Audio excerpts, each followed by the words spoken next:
La auditoría forense es una ciencia que se encarga de recopilar información, ya sea administrativa, financiera, contable, de manera legal que pueda ser presentada ante un jurado en contra de unas personas que hayan realizado algún delito. Es por ello que la auditoría forense se encarga también de buscar personas que tengan una visión integral, que puedan buscar información y estudiar si existe algún delito, ya sea de lavado de dinero, de fraude administrativo, de delitos de seguro, entre otros.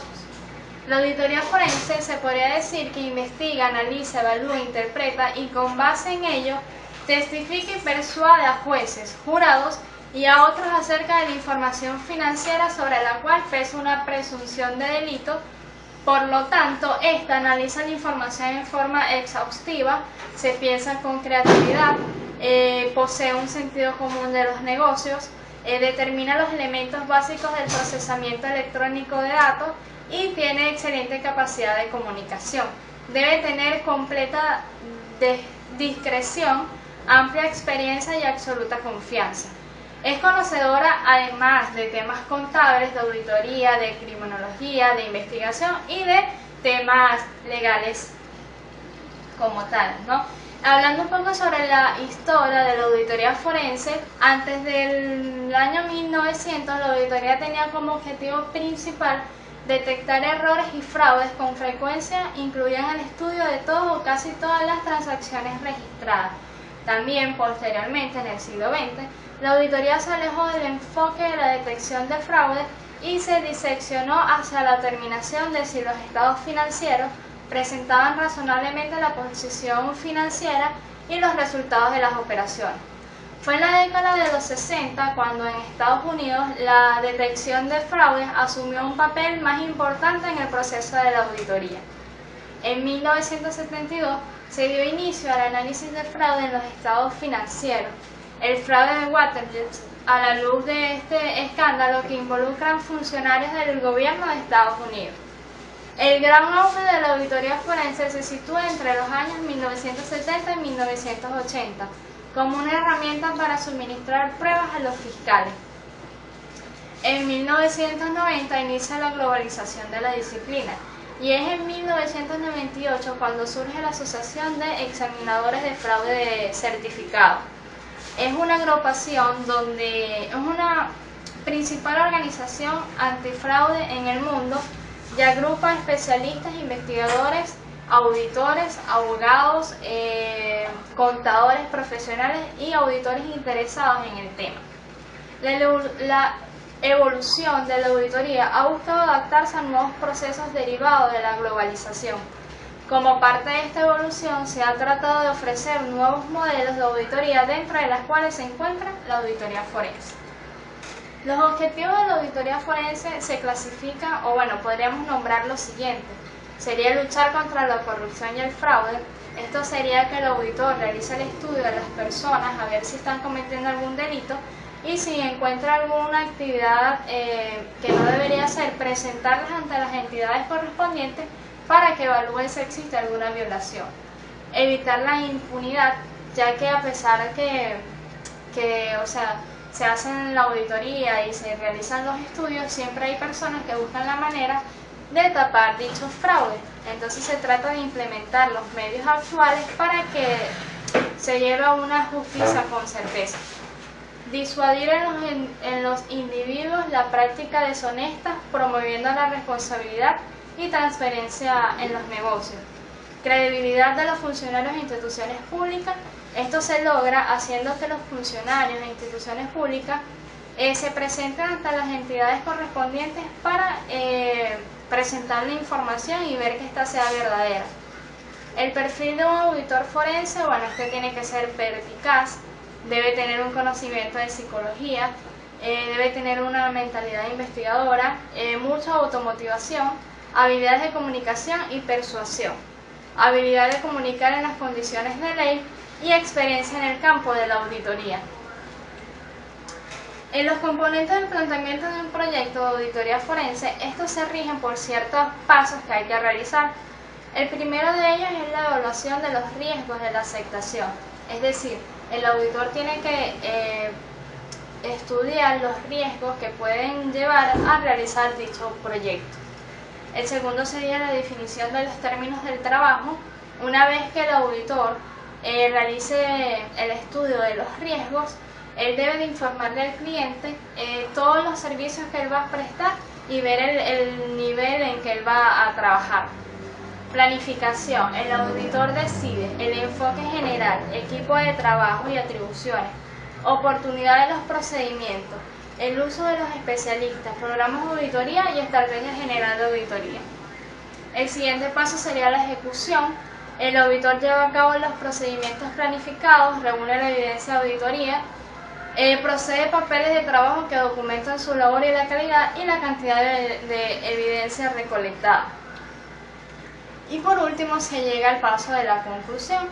En estos momentos el auditor, presenta las distintas evidencias que ha obtenido mediante el estudio y verifica si con todas estas evidencias puede lograr el objetivo deseado.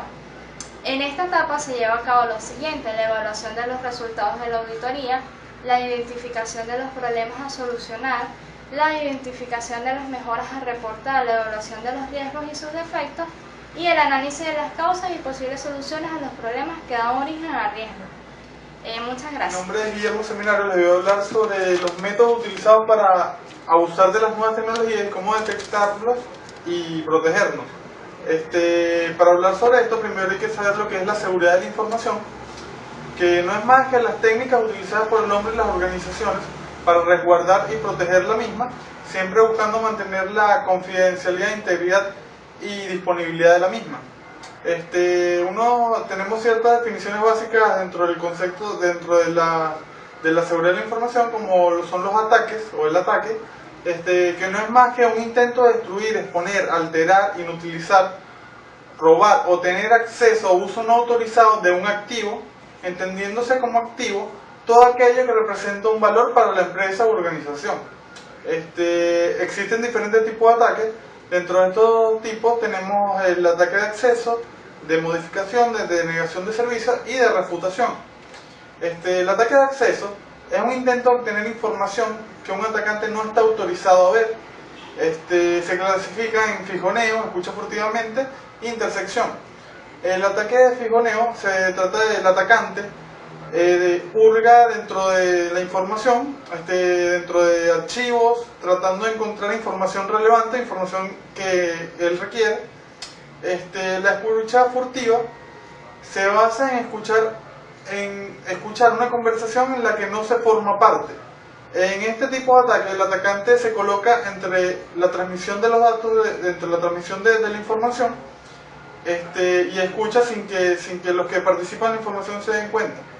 En la intersección es muy similar a la escucha furtiva. Aquí el atacante también se coloca en la fuente de transmisión de los datos, donde se transmiten los datos del sistema, y él intersecta los datos antes que lleguen a su destino. Tenemos el otro tipo de ataque, que es el ataque de modificación. Es un intento de modificar la información que un atacante no está autorizado a modificar. Esto ya se puede hacer o directamente en la fuente de información o durante la transmisión de esta información. Se clasifica en cambios, inserción y eliminación, que como su nombre lo dice, el ataque de modificación de cambios es el cambio de la información existente, es decir, ya sea en la fuente de información o durante se transmite la información, el atacante cambia la información por otra, ya por un motivo, cualquier motivo. En inserción, el atacante no cambia la información, sino que a la información existente le agrega otra información adicional. En la eliminación es cuando hay pérdida de datos, pues el atacante lo que busca es eliminar la información en su totalidad. Tenemos el ataque de negación de servicio, que son ataques que niegan el uso de recursos a los usuarios legítimos del sistema. Es decir, los usuarios que están autorizados a utilizar el sistema, a ver cierta información, por alguna razón, por el atacante hace que no puedan utilizar el sistema, no puedan ver la información que requieren. Se clasifican de negación de acceso a la información, de negación de acceso a la aplicación, de negación de acceso al sistema y de negación de acceso a las comunicaciones. La denegación de acceso a la información es cuando de alguna manera el atacante bloquea el acceso a la información y los usuarios no pueden acceder a ella. La denegación de acceso a la aplicación es cuando la aplicación encargada de mostrar la información a los usuarios, es decir, la aplicación que comunica a los usuarios con el sistema o el almacenamiento de los datos, muestra data errónea o simplemente no muestra ninguna información. La denegación de acceso al sistema ya es cuando donde se almacena la información, ya sea en servidores, hay algún fallo directamente en el almacenamiento de la información, se cayó el servidor o algo por el estilo, y la denegación de acceso a la comunicación es cuando los atacantes se basan en tumbar lo que son las comunicaciones del sistema, hacer que éstas caigan y bueno, acabando con el sistema en sí. Otra definición que tenemos dentro de lo que es la seguridad de la información son las amenazas, que son las posibles causas de un incidente no deseado, que puede resultar en daños a un sistema u organización. Hay diferentes componentes que tiene la amenaza, como son los objetivos, agentes y eventos.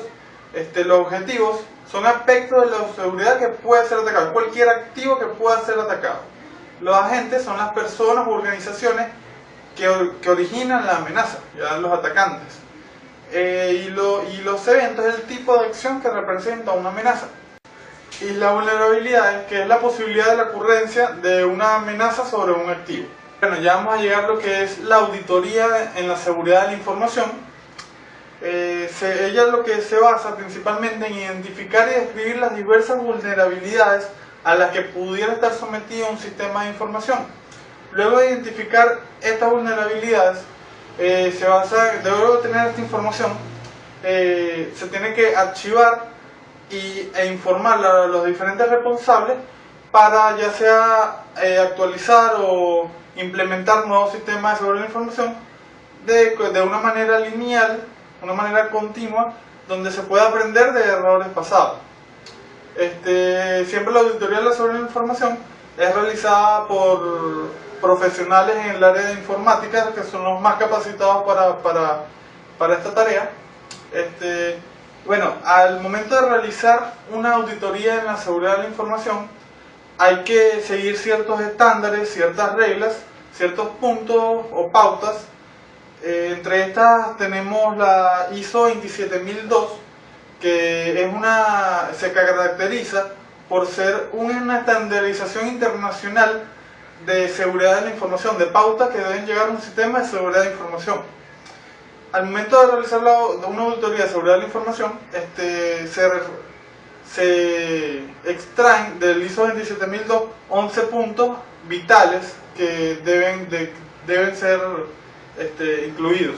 Entre estos tenemos la política de seguridad de la información, la política que se emplea dentro de la organización para ese sistema, la organización de la seguridad de la información, la gestión de activos de información, la seguridad de los recursos humanos, la seguridad física y ambiental, que es la seguridad donde, por lo menos un ejemplo, van a estar los servidores o están los diferentes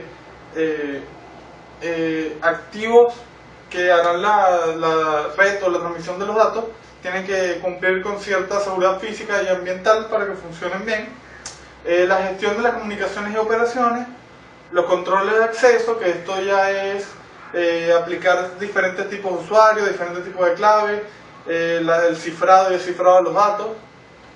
También tenemos lo que es la adquisición, desarrollo y mantenimiento de sistemas de información.